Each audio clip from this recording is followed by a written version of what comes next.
Just a quick recap, I'm creating a huge 15-character fan art of YouTuber PopCross Studios' original characters in his story's multiverse tales, featuring some of the most prominent ladies of that universe. Last week we covered our last Archon, Fantarel. This week we're covering our second-to-last hero, Coșmara Noroi.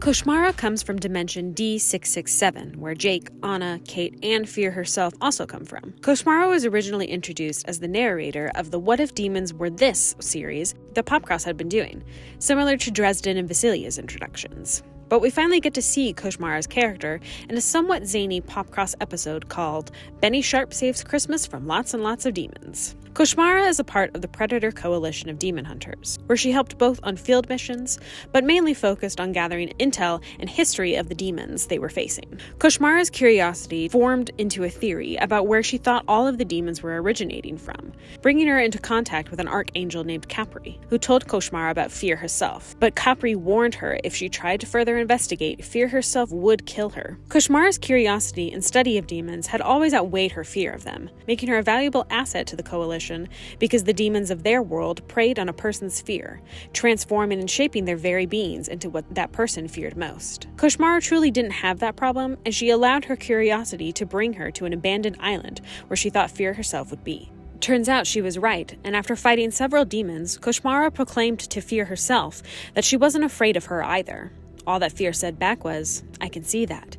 And before Coșmara could realize what happened next, Fear was right next to her and grabbed her arm and forehead, and Coșmara was knocked unconscious. When Coșmara came to, throughout her next few missions, she realized that she wasn't as tired anymore and that her strength had increased. Excited by this, she wanted to be on missions more and help take down more demons. When she killed a demon, that was when Coșmara noticed a black speck form on her skin, and soon her body would be covered in black material the more she killed. When Benny joins in the fray, Coșmara's arm and half her face have been taken over by the black strange material, and anyone who Coșmara had been close to treated her like a pariah, thanks to Coșmara's ex-boyfriend Clayton. Clayton filled everyone's heads, including Coșmara's, that if she kept killing and allowed the black demonic material to take over her whole body, Coșmara would become a full demon and kill everyone. Coșmara just wanted to help, and her demonic abilities helped her do that.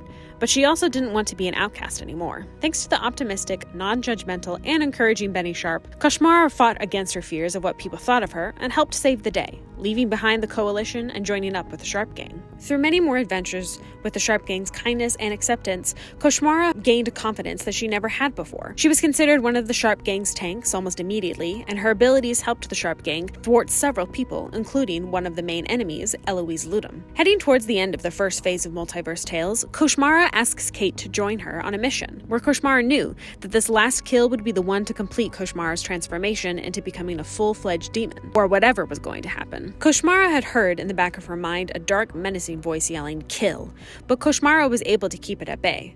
But she wanted Kate's fortitude, that if Coșmara's transformation did make her lose control of herself, that Kate would be willing to end Coșmara's life there and then. Kate agrees, and they head back to Coșmara's dimension, where they find a woman named Tamika Wiggins protecting her small farm and 2 kids inside from the demons they had come to fight. Coșmara gets her final kill, and to her and Kate's joy, the black demonic skin disappeared, and Coșmara was human again and in control.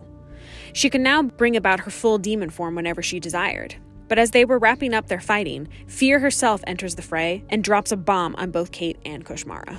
Fear had planned to give Coșmara her curse, but Dresden Oakland had countered Fear, saying he would find a better, stronger candidate to take her curse instead, which is why Kate was taken from her dimension into Baxel's prison, to become that strong candidate.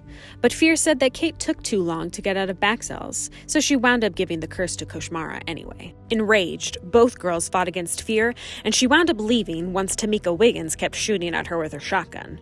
Kate vowed there and then that she was going to kill Fear and Dresden, and she didn't care what the others thought. Coșmara agreed to help, but told Kate that she would be the one who would kill Fear. Fear also reveals to Coșmara that this particular curse was given to her so that she could defeat the famed Reaper, a being who could wipe out worlds in an instant. Fear was planning to bring back the 7 Archon demons, and as soon as she did so, the Reaper would come for her. Not only would the Reaper kill Fear herself, but they would also destroy their world, Coșmara and Kate's world in the process. So Fear cursed Coșmara as her backup, to ensure she wouldn't be killed. Coșmara, of course, didn't want to do anything that Fear wanted, but she also didn't want her home destroyed. All of this led to a head as Fear came to gather the pieces of the multiversal orb from the Sharp Gang to give the Archon demons their bodies. As the Sharp Gang fought against Fear and her demon armies, Coșmara kept fighting internally with herself and her fears of what the others, especially what Alexis, would think about her wanting to kill Fear. In a moment where Mara was frozen due to her indecisiveness, Alexis had come to intervene, and that's when Coșmara let everything out. Alexis told her that she wouldn't hate Mara for what she wanted to do, even if she disagreed with it. She told her to have more faith in her team and that they wouldn't treat her like the Coalition had. This was more Coșmara's mission than hers, and Alexis didn't know everything.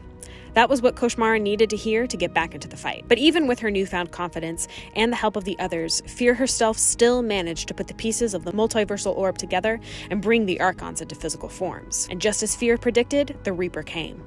Mara, scared to death of the weight of killing the Reaper, was saved thanks to Alexis's intervention. Alexis killed the Reaper instead of Coșmara, donning the mantle as the new Reaper. The Archons didn't want to kill the new Reaper, Alexis, even though they could, because they wanted a challenge from her, and instead they dispersed into the multiverse to begin their tirade of chaos. As the Sharp Gang licked their wounds back at base, it was inevitably Coșmara who now got to encourage everyone who had encouraged her, telling them that they had lost the battle, but now they had the one thing on their side that could kill the demon Archons, the Reaper herself.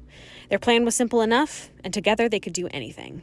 Drawing Coșmara was really fun, especially revisiting her arc and hearing and seeing all that she went through, compared to now where she is even more powerful. Plus, we've gotten her face revealed, and seeing her thrive as one of the Sharp Gang's tanks has been super fun.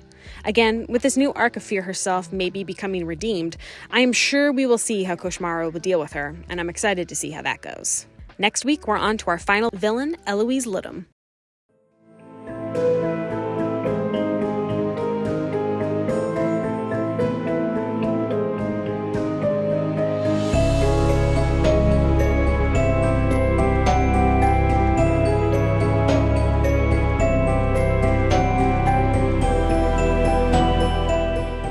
Thanks again so much for watching, especially if you got to the end of this video. Don't forget to like and subscribe if you like seeing these art videos, as well as if you want to follow this journey. But also, if you want to see these fully finished renders, you can also go over to my Instagram at SuperBlondeNerd. But thanks again and so much for watching, and I'll see you guys next time. Bye!